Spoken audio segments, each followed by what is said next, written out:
ایک شوگر کا پیشنٹ آیا, ڈاکٹر اس کو دوا تو دے گا لیکن کہے گا ویٹ کم کرو, ٹینشن ختم کرو. اس کو پتا ہے اس کی بیماری کی وجہ کیا ہے, وزن بڑھنا ہے نا. دوسرا بلڈ پریشر کا مریض آیا, ڈاکٹر کہہ رہا ہے بھائی ویٹ کیا کرو, کم کرو, یہ ویٹ بڑھنے سے بلڈ پریشر پیدا ہو. تیسرا آیا, اس کو اور اسی ٹائپ کی کوئی بیماری تھی, ڈاکٹر کہے گا ویٹ کیا کرو. بیماریوں کی جب آدمی کا وزن بڑھتا ہے نا 40 سال کے بعد وزن بڑھنا بہت خطرناک ہے, یہ خوب سمجھ لو. 40 سال کے بعد وزن نہیں بڑھنے دو کبھی بھی. ساری بیماریاں 40 سال کے بعد, جو بڑی بڑی مشہور بیماریاں ہیں نا, جن کو عالمی شہرت یافتہ ایوارڈ مل چکے ہیں, جن بیماریوں شوگر, بلڈ پریشر, کولیسٹرول وغیرہ کی وجہ سے ہارٹ کے مسائل, فالج, برین ہیمریج, یہ سب کڈنی کے مسائل, یہ سب کہاں پہ, جب بلڈ پریشر اور شوگر ہوتا ہے تو پھر کڈنی گیا تیل لینے. کڈنی جو ہے انسان کا جو گردہ ہے, اس میں 2 چیزیں سب سے زیادہ گردے کو کبڑ غرق کرتی ہیں, ایک شوگر اور ایک بلڈ پریشر. تو یہ 2 چیزیں کڈنی کے لیے ڈاکٹر کہتے ہیں سب سے زیادہ نقصان دہ, اور یہ تو مشاہدہ بھی ہو رہا ہے. اور ان تمام بیماریوں کے پیچھے وزن بڑھنا. اور وزن کس چیز سے بڑھتا ہے پتہ ہے آپ کو؟ کھانے سے بڑھتا ہے. اور کس چیز سے بڑھتا ہے؟ ٹینشن سے بھی بڑھتا ہے وزن. تو ڈاکٹر ہر ایک کو یہی بتائے گا بھائی ٹینشن مت لو اور وزن بڑھنے مت, یہی کہے گا نا ہر ایک کو. عقل مند ڈاکٹر یہی کہے گا. جو بے وقوف ڈاکٹر ہے, یا بے وقوف تو نہیں ہے لیکن چالاک ہے, وہ گھماتا رہے, وہ دواؤں کی پرچیاں لکھ لکھ کے وہ دیکھ رہے کہ یہ 150 کلو کا آدمی میرے پاس آیا ہے, اس کا بی پی ہائی, وہ اس کو وزن کم کرنے کا مشورہ نہیں دے گا, وہ اس کو بلڈ پریشر کی دوائیاں, شوگر کی دوائیاں لکھ کے دیتا رہے گا, دکان چلتی رہے میری. عقل مند کہے گا بھائی تو اس کو تو کم کرنا, یہ جو تو نے جو چیزیں ہیں تمہاری باڈی میں جو تمہارے علاوہ ہیں, تم جتنے ہو اتنے رہو, اس کے علاوہ جو تم ہو نا یہ سب کیا کرو, علاوہ ختم کرو. تو وزن 40 سال کے بعد بڑھنا کیا ہے, نقصان دہ, بڑھنا ہی نہ دو. ایک ڈاکٹر نے ایک بتایا کہ 40 سال کے بعد دبلا پتلا آدمی ہو نا, وہ چاہتا تو ہے کہ میں موٹا ہو جاؤں, تو دیکھنے میں اچھا لگے گا وہ موٹا تازہ. میں جب حج کر کے آیا نا 2013 میں, تو میں کافی موٹا تازہ, بڑا, لوگ کہہ رہے تھے آپ بڑے مشتاق, ہینڈسم, ماشاء اللہ, چہرے پہ رونق. تو مجھے پتہ چل گیا تھا کہ یہ بیٹا آپ کی تباہی ہونے والی. لیکن اللہ کا شکر ہے دوبارہ واپس اصل کنڈیشن پہ آ گیا, خود ہی آٹومیٹیکلی آ گیا. تو وہ مجھے نا فجر کی نماز میں پڑھاتا تو میرا سانس پھولنا شروع ہو گیا. اس وقت مجھے اندازہ ہوا کہ دیکھنے میں تو میں صحت مند ہو گیا, لیکن سانس میرا کیا ہو رہا ہے, پھول رہا ہے. یعنی قرات میں آیتیں ٹوٹ رہی تھیں. تو مجھے اندازہ ہوا بیٹا یہ تو موٹا ووٹا ہوا ہے, یہ صحت مند نہیں ہوا. تو پھر ہم دوبارہ آ گئے اپنی اصل پوزیشن پہ. خیر, تو یہ بار بار جو میں ایک ہی ٹاپک کو ریپیٹ کرتا ہوں. خواتین سے بھی موٹاپے کی بات آئی ہے تو ایک چھوٹی سی بات کر کے, خواتین کو بھی چاہیے اللہ کا واسطہ اپنی جان پہ رحم کرو, موٹاپے سے اپنے آپ کو بچاؤ. خواتین کیا کرتی ہیں, ابھی چھوڑو بھی زیادہ, پھر یہ پورا ٹاپک چلا جائے گا. دیکھو جو نیچرل لائف ہے نا, اس کا کوئی آلٹرنیٹ اللہ نے نہیں رکھا. خواتین جو بچے روک رہی ہیں, یہ بھی ایک وجہ ہے موٹاپا ہونے کی, یہ بھی ایک بہت بڑی وجہ ہے. آپ جا کے دیکھو پہلے زمانے کی عورتوں کو کتنے بچے ہوتے تھے, بالکل سلم اسمارٹ رہتی تھی. آپ کی انرجی یوٹیلائز مختلف طریقوں سے ہونی چاہیے. موٹاپا کیوں آتا ہے, آپ کی انرجی استعمال نہیں ہوتی نا. کیا ہو گیا بھائی, یہی وجہ ہے نا, انرجی جمع ہو رہی ہے, پھول رہے ہیں. انرجی یوٹیلائز ہوگی تو آپ موٹے نہیں ہوں گے. اب قدرت نے آپ کی انرجی کو یوٹیلائز کرنے کے بہت سارے طریقے رکھے ہیں, وہ سارے طریقے ہونے چاہیے. ایک طریقے پر اکتفا نہیں کرنا آپ نے. پسینہ نکلنا بھی ہے, پسینہ بھی نکلنا چاہیے, ضروری ہے یہ. اور شادی بھی ہے اس کا ایک طریقہ آپ کی انرجی یوٹیلائز ہونے کا, وہ بھی ضروری ہے, ایک وہ طریقہ ہے. اس کے علاوہ کم کھانا بھی ہے, تو کم کھانا بھی ہونا چاہیے, روزے بھی ہونے چاہیے. اس کے علاوہ ایکسرسائز بھی ہے, یہ بھی ہے. عورت کے لیے بچے کی ولادت ہے, یہ بھی ہے. عورت کے لیے بچے کو فیڈ کرانا, یہ بھی ہے. یہ تمام طریقے آپ کی باڈی میں ہوں گے نا, جس سے انرجی یوٹیلائز ہونے کے تمام نیچرل طریقے ہوں گے, تو آپ بالکل کیا رہیں گے, فٹ فاٹ. کسی ایک طریقے کو بھی روک دیا آپ نے, مثلا آپ پسینہ نہیں نکلنے دیتے اپنا, اس کے بھی سائڈ افیکٹ ہیں. تو اس لیے قدرت نے جو سسٹم بنا کے دیا ہے نا, کسی ڈاکٹر کا باپ بھی اس کا آلٹرنیٹ نہیں لا سکتا. تو نیچرل لائف پہ آ جاؤ تو فٹ فاٹ ہو جاؤ گے. تو خیر اصل بات میں یہ کر رہا تھا کہ بھائی ایک عقل مند ڈاکٹر بار بار آپ کو کیا کہے گا. آج کل وہ آئی ہوئے کیٹو ڈائٹ کہہ رہے ہوتے ہیں نا, وہ کیٹو ہی ہے نا, یہ کیا ہے, یہ کھاؤ, لو کارب غذائیں کھاؤ. عقل مند ڈاکٹر بار بار اسی پہ لا رہے ہوں گے بھائی لو کارب. لو کارب کا مطلب نہیں کہ کارب لے لو, لو کا مطلب ہائی کارب نہیں ہونا چاہیے. لوگ اس کا مطلب سمجھیں لو کارب یعنی اور میٹھا کھاؤ. تو لو کارب کا مطلب ایسی ڈائٹ لو جس میں کارب کیا ہو, کم ہو. روٹی چاول آلو پراٹھے کم کر دو. جب بھی میں پراٹھے کی بات کرتا ہوں میں صبح پراٹھا کھا کے بیٹھا ہوا ہوتا ہوں. خیر تو عقل مند ڈاکٹر کیا کرے گا, وہ بار بار آپ کو اس پہ لے کر آئے گا. اور جو الو بنا رہا ہے نا وہ اپنی نالج جھاڑے گا آپ کے سامنے بیٹھ کے. وہ کیا کرے گا, نالج جھاڑے گا. مثال کے طور پر محلے میں ایک عقل مند ڈاکٹر ہے, وسیم بھائی گئے اس کے پاس, اس نے دیکھا وسیم بھائی کا ویٹ بہت بڑا ہوا ہے. اس نے وسیم بھائی کو کہا ٹھیک ہے میں دوا فی الحال بلڈ پریشر کی شوگر کی لکھ کے تو دے رہا ہوں, لیکن اللہ کا واسطہ تمہارا اصل مسئلہ کیا ہے, ویٹ. کھاتے کیا ہو؟ اس نے کہا جی صبح 6 پراٹھے کھاتا ہوں, دوپہر اتنی بریانی پھوڑتا ہوں, شام کو چائے کے ساتھ سموسے کھاتا ہوں, اور پھر رات کو 2-3 روٹیاں کھا لیں, یا زنگر کھا لیتا ہوں, یہ پیزا کھا لیتا ہوں. بس ڈاکٹر صاحب اس سے زیادہ میں کچھ بھی نہیں کھاتا. ابا مریں گے تو بہن کی وراثت بھی کھا جاؤں گا. ڈاکٹر کہہ رہے بھائی وزن کیا کر, کم کر, یہ دوائیں چھوڑ دے, تو ویٹ گرا اپنا. دوسرا آیا اس کو بھی ڈاکٹر نے, تیسرا آیا اس کو بھی ڈاکٹر نے. لوگ کہہ رہے ہیں اس کو تو سالے کو آتا ہی کچھ نہیں ہے, وہ اس کو یہی ہے, ہر ایک کو کیڑوں کی دوا نہیں وہ حکیم صاحب دے رہے تھے, ٹھیک ہے, تو اس کو تو یہی آتا ہے, اس کے علاوہ کچھ بھی نہیں آتا.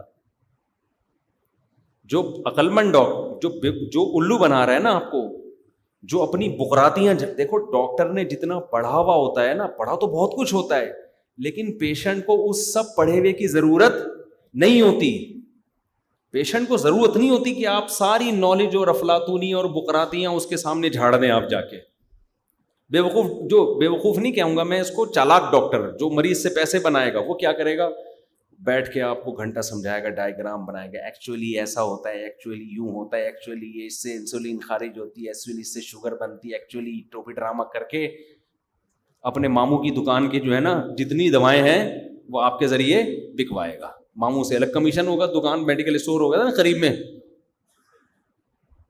وہاں سے نسخے پہ نسخے کیڑے مکوڑے بنا کے نا دے رہا ہوگا, کھاؤ کھاؤ. اس کی دوائیں وہاں سے بھی بک رہی ہیں, ادھر سے بھی بک رہی ہیں, پھر اس کو سوئٹزرلینڈ کے ویزے مل رہے ہیں, اور گھوم رہا ہے, سفر کر رہا ہے, مزے پہ مزے. اور آپ کی اس کی قابلیت کی دھاک بیٹھ جائے گی, یار ایجوکیٹڈ آدمی ہے, یار بڑا پڑھا لکھا آدمی ہے, یار ایسی ٹرمز میڈیکل کی استعمال کرتا ہے جو ہماری کھوپڑی میں آتی نہیں. دواؤں کے بھی ایسے ایسے نام لیتا ہے, یہ والی مائسین اور یہ والی مائسین استعمال کریں آپ. ڈاکٹر صاحب یہ کون سی مائسین ہے بھائی, وہ کچھ بھی لگا دو نا. وہ بچوں کا ایک کارٹون آتا ہے اس میں لکھے چراندو مائسین, ٹھیک ہے, اس دیکھا ہوگا آپ لوگوں نے. تو عقل مند ڈاکٹر کیا کرے گا, بھائی یہ پیشنٹ ہے, اس کے مینٹل, میں جب ایک ڈاکٹر کا میں نے انٹرویو لیا, میں نے ڈاکٹر صاحب سے پہلے کہہ دیا کیا ہو گیا بھائی, یار ایک تو یہ مجھے بہت ڈسٹرب کر رہا ہے, یہ جو ہے نا پتہ نہیں کس طرح سے لگایا ہے.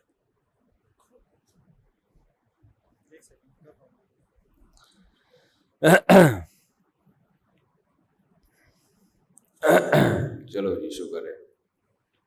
تو عقل مند ڈاکٹر, ہاں لوگ اس سے متاثر ہوتے ہیں کہ یار ایسی گاڑی ٹرمز یوز کرتے. میں نے ڈاکٹر کا انٹرویو لیا نا وہی اکثر رمضان میں, تو میں نے ڈاکٹر صاحب سے پہلے کہہ دیا اللہ کا واسطہ آسان زبان میں سمجھانا, لوگوں کی زبان, اپنی ٹرمز جو ہے نا آپ وہ ساری اپنے پاس. ڈاکٹروں کے آپ جتنے انٹرویو دیکھ لو کچھ سمجھ میں نہیں آ رہا ہوتا کیا کیا رہے ہیں.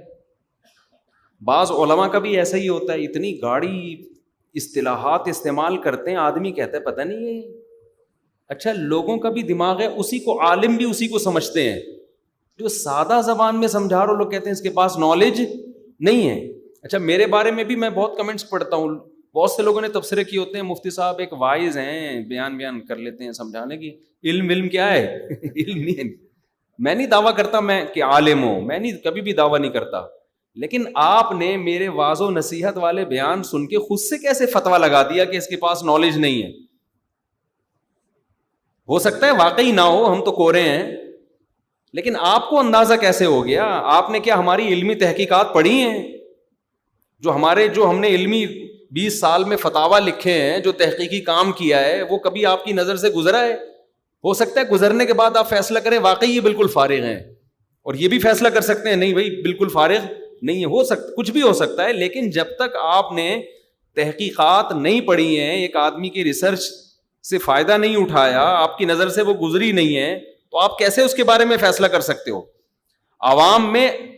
عوام کے لیول پہ آ کے بات کرنی پڑتی ہے، اور یہی صحیح طریقہ ہے۔ اگر آپ عوام کے لیول پہ ان کی زبان میں بات نہیں کریں گے، علمیت جھاڑنا شروع کر دیں گے، تو یہ عالم کے صحیح ہونے کی علامت نہیں، غلط ہونے کی علامت ہے۔ جیسے ڈاکٹر بیٹھ کے علمیت جھاڑنا شروع کر دے لوگوں کے سامنے، او بھائی تو آیا شوگر کا پیشنٹ ہے، دوا لکھ کے دے، جو موٹی موٹی ہدایات دینی ہے وہ دو، اور اگلے پیشنٹ کو دیکھو آپ۔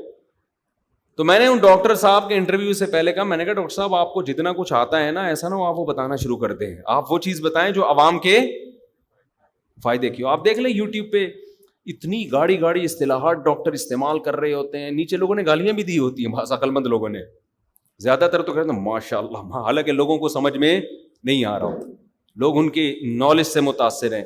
اچھا اس میں یہ بھی ذہن میں رکھو کہ کچھ 2 نمبر ڈاکٹر بھی ہیں یوٹیوب پہ، 2 نمبر حکیم بھی ہیں، وہ بھی کچھ ٹرم یاد کر لیتے ہیں اور پھر بھرم میں لیتے ہیں، لوگ کہتے ہیں یار بندہ بڑا ایجوکیٹڈ ہے، حالانکہ میں نے ان کے بارے میں پرسنلی الگ سے تحقیقات کروائی، پتہ چلا یہ بالکل فارغ ہیں۔ ان میں بعض نے تو انٹرویو میں کہا میں امریکہ سے پڑھ کر آیا ہوں اور یوں اور فلانا ڈمکانا، اور ایکچولی وہ ٹوپی ڈرامہ نا چند اصطلاحات ہوتی ہیں عامی آدمی سمجھتا ہے یار اس کا تو مجھے پتہ ہی نہیں۔ معین اختر کے ماموں نے جب پولیس والوں کو گالیاں دی تو پولیس والوں کو ان پارٹس کا پتہ ہی نہیں تھا جن پارٹس کو وہ گالیاں دے رہے تھے نا، تو پولیس والے معین اختر کے ماموں سے بڑے متاثر ہوئے کہ یار ایسے ایسے پارٹس باڈی کے نام لیے جا رہے ہیں جن کا ہمیں پتہ ہی نہیں ہے۔ ایک انگریز آ جائے پنجاب میں اور پنجاب والوں کی گالیاں سن لے تو بڑا متاثر ہوگا، یار ان کی نالج تو ہماری نالج سے بہت زیادہ ہے، ان کے ہاں تو ایسے ایسے پارٹس ہیں جن کا گوروں کو بھی علم نہیں ہے۔ تو پنجاب میں تھوڑی گالیوں کا ریشو زیادہ ہے، یہ مطلب نہیں کہ پنجاب میں گالیاں زیادہ ہیں، تھوڑا سا نسبتاً تھوڑا سا ریشو زیادہ ہے، کراچی میں بھی ہیں، ہر جگہ ہیں، تھوڑا وہاں جیسے کچھ خوبیاں پنجاب میں زیادہ ہیں، خوبیاں بھی کچھ زیادہ ہیں۔ خیر، تو اب مسئلہ سارا یہی ہوتا ہے کہ کچھ اسکالرز ایسے ہیں جو لوگوں کو ایسی چیزوں میں پیچیدگیوں میں ڈال دیتے ہیں کہ جو ان کے فائدے کی نہیں ہے۔ ہم پریکٹیکل لائف میں کوئی فائدہ نہیں ہے، علمی بھرم تو آ جاتا ہے، اچھا اس بھرم میں بھی وہ غلط ہوتے ہیں، وہ صرف بھرم ڈال رہے ہوتے ہیں آپ کے اوپر، اس میں بھی حقیقت میں کوئی پڑھا لکھا بتائے گا کہ یہ پھینک رہا ہے، اس کے پاس نالج نہیں ہے۔ تو وہ ڈاکٹر تھے نا کرونا کے دنوں میں، حکیم صاحب تھے، اور وہ حکیم بھی امریکہ سے حکیم بن کے آئے بھائی، یعنی وہاں کے حکیم، وہ لوگ بھی تو آرگینک چیزوں میں ان کے ہاں بھی بڑے کورسز ہیں نا، امریکہ سے یو کے سے پڑھ کے آئے اور انہوں نے پھینک دی۔ ان کو پتا تھا پاکستان میں جو ہمارا چورن بکے گا نا وہ کہیں اور نہیں بکے گا۔ میں نے جئی کورونا کے دنوں میں وہ انگریزوں کے حکیم، آپ سمجھ لیں اس کو، انگریزوں کے حکیم، تو میں نے جناب ان کا نا پورا لیکچر لکھا بیٹھ کے، میں نے کہا یار بڑا شاندار لیکچر، اس انگلش میں کچھ ٹرمز آ رہی تھی جس کا مطلب مجھے معلوم نہیں تھا، وہ میں نے معلومات کروائیں، ٹرانسلیشن کروائی، اس کا کیا مطلب ہے پورا۔ میں نے کہا یار یہ رسالہ ان حکیم کے نام سے میں شائع کروں گا، کووڈ-19 میں، کورونا میں، یہ بہت ہی بہترین رپورٹ ہے، یہ سارے دیسی نسخے ہیں، سمجھتے ہیں؟ اور میں نے اس پہ بڑا زبردست اتنا گھنٹے لگا کے لکھا، پھر اس کو کمپوز کیا، کمپوز کر کے PDF میں لے کر آیا۔ مجھے خیال ہوا کہ یار زیادہ بڑا فنڈر بننے سے پہلے بہتر ہے کہ دوسرے ڈاکٹروں سے بھی تحقیقات کروا لو۔ تو میں نے پھر دوسرے ڈاکٹروں سے رابطہ کیا کہ یہ ڈاکٹر صاحب جو کہہ رہے ہیں، انہوں نے کہا یہ 1 نمبر کا پھینکو ہے یہ آدمی۔ یہ کیا ہے؟ میں نے کہا حضرت یہ امریکہ اور UK سے پڑھ کر آئے، کہہ رہے ہمارا کلاس فیلو ہے۔ یہ امریکہ UK سے جو بھی، یہ نہیں کہ جو امریکہ UK میں کہیں کسی انسٹیٹیوٹ میں ایڈمیشن لے لے، تو جیسے یہاں بڑے بڑے نالائق پڑھے ہوئے ہیں تو انگریزوں میں بھی بڑے بڑے نالائق ہیں. وہاں کون سا سارے پڑھے لکھے ہیں؟ ایڈمیشن مل جاتا ہے تو تھوڑا سا کورس مورس کر لو آ کے. کہہ رہے ہیں یہاں لوگ انگریزی ٹرم سے متاثر ہوتے ہیں. انگلش میں جب آپ جو ٹرمینالوجی انگلش میں یوز کرو اور اس میں تھوڑی سی ٹھش پھش کرنا گٹ پٹ کرنا شروع کر دو آپ, تو لوگ کہتے ہیں یار بہت پڑھا لکھا آدمی ہے. تو کہا یہی ان کے ساتھ ہو رہا ہے. پھر انہوں نے مجھے, وہ ان کے پرسنلی جانتے تھے ان کو, تو میں نے وہ سارا جو ہے نا, پھر انہوں نے بتایا کہ پھر میں نے اپنا رسالہ ان کو واٹس ایپ کیا نا, جو میں نے لکھا تھا انہی کی ہدایات کی روشنی میں, اور میرے نام سے وہ پورے ملک میں شکر ہے شائع نہیں ہوا. اس میں ادرک کے قہوے اور کلونجی کے قہوے اور سونف اور لہسن تو ایسی چیز تھی نا, او میں تو وہ بیان سن کے میں نے کہا آج سے لہسن کے علاوہ کچھ بھی نہیں کھانا. سارے مسئلوں کا حل کس میں ہے؟ لہسن میں. لہسن یوں کھاؤ تو پھر یوں کھاؤ, پھر الٹے ہو کے کھاؤ, پھر سیدھے ہو کے کھاؤ, پھر لیٹ کے کھاؤ. اتنے لہسن اور پھر وہ سنا مکی اور پتہ نہیں کیا کیا اس کے یوں کر لو تو پھر یوں ہو, پھر سب کے نام بھی انگلش میں. اور بھائی ہم نے کہا ایسا ٹائرڈ ہو گیا بھائی, ہڈو بچوں ہو گیا. اچھا کچھ بڑے حکیم بھی ہیں جان پہچان والے, ان سے بھی رابطہ کیا. انہوں نے کہا بھائی یہ کیا بنا رہا ہے, اس سے اور مر جائے گا آدمی, پاگل ہو جائے گا, تھوڑے دنوں میں اس کا جنازہ اڑ جائے گا.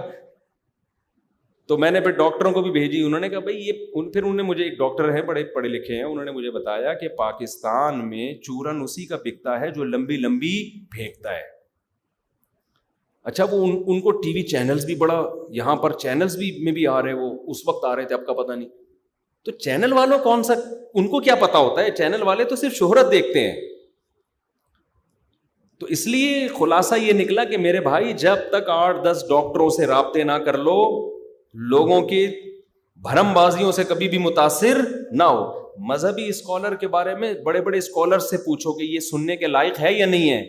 ڈاکٹروں کے بارے میں بڑے بڑے ڈاکٹروں سے پوچھو کہ یہ سننے کے لائق ہے یا نہیں ہے. حکیموں کے بارے میں بڑے حکیموں سے پوچھو, پروفیسروں کے بارے میں پروفیسروں سے پوچھو کہ پھینکو تو نہیں ہے. تو یہ جو جس فیلڈ کے ماہرین ہوتے ہیں نا, وہی تجزیہ کریں گے کہ یہ آدمی اس فیلڈ. فزیکل فٹنس کے ٹرینر یہاں بڑے بڑے پڑے ہوئے ہیں, آپ کی فزیکل فٹنس کی ایسی کی تیسی کر دیں گے. وہ باقاعدہ کہاں سے پڑھ کر آیا ہے بھائی تو, ملک کے کوئی نامور ٹرینرز تجھے مانتے بھی ہیں کہ نہیں مانتے. ایسے لوگ مجھ سے ملے ہیں جنہوں نے لاکھوں روپے فزیکل فٹنس کے ٹرینرز کو دیے کہ ہمیں یوں کر دو نا, بالکل ایسی کمر ہماری کہ CID والوں کو بھی نہ ملے کہ کمر گئی کہاں, اس اتنی پتلی کمر ہو جائے, اور ایسا سینہ چوڑا ہو جائے ہمارا, ایسا وزن ہو جائے, ایسی فٹنس ہو جائے. انہوں نے کیا کیا, انہوں نے چھڑوا دیا سب کچھ نا, میٹھا چھڑوا دیا بالکل. اس کے بعد ان کو بیماریاں لگ گئی, کیونکہ بہرحال روٹی چاول آپ کے لیے ضروری بھی ہے نا. وہ کمر تو ایسی ہو گئی, اس کے بعد گردوں کے مسائل کھڑے ہو گئے, کسی کا یورک ایسڈ بڑھ گیا, کسی کو گھٹنوں کے مسائل کھڑے ہو گئے, کسی کو کیا ہو گیا. تو بھائی اس میں بہت, جب تک ایکسپرٹ نہ ہو نا, خام خام میں صرف یوٹیوب پہ دیکھ کے لوگوں سے متاثر نہ ہو. اور ایکسپرٹ کا پتہ کس سے چلتا ہے؟ ایکسپرٹ ہی سے پتہ چلتا ہے. آپ نہیں فیصلہ کر سکتے میں اور آپ کے, یہ اس قابل بھی ہے کہ اس کو لفٹ کرائیں کہ نہ کرائیں. سمجھتے ہو, وہ کم تو کر دے گا آپ کو, صرف کم کرنا تو کوئی کمال نہیں ہے نا. ہمارے جاننے والے, انہوں نے کسی حکیم سے کہا مجھے کم کر دو, میں بہت زیادہ ہوں. بس یہ سنا کے میں جلدی سے آگے اپنے ٹاپک پر آ رہا ہوں. وہ کافی زیادہ تھے, انہوں نے کسی حکیم سے رابطہ کیا, میں کیا چاہتا ہوں, کم ہو جاؤں. حکیم صاحب نے ایسا نسخہ بتایا کہ وہ کم ہو گئے, لیکن ان کے گھٹنوں کے مسئلے, ان کے گردے کے مسئلے, ان کے درجنوں مسائل ان کے ساتھ کھڑے ہو گئے.